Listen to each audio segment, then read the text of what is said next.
Hello, ఇంకా mutual ఫండ్స్లో investment start చేయలేదా?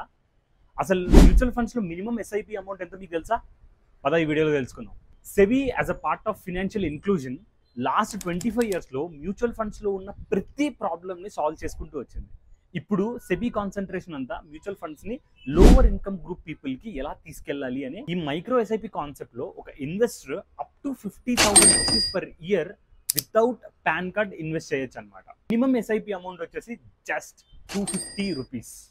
Mode of payments eNACH mandate and UPI, but internet banking is not allowed.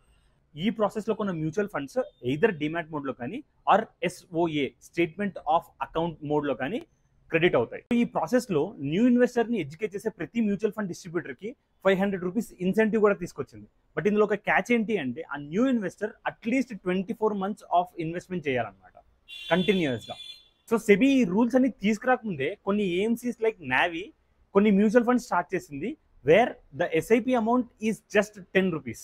ఏ పాత్లో Mirae asset AMC 99 rupees minimum SIP అమౌంట్తో కొన్ని mutual funds start చేసింది అనమాట.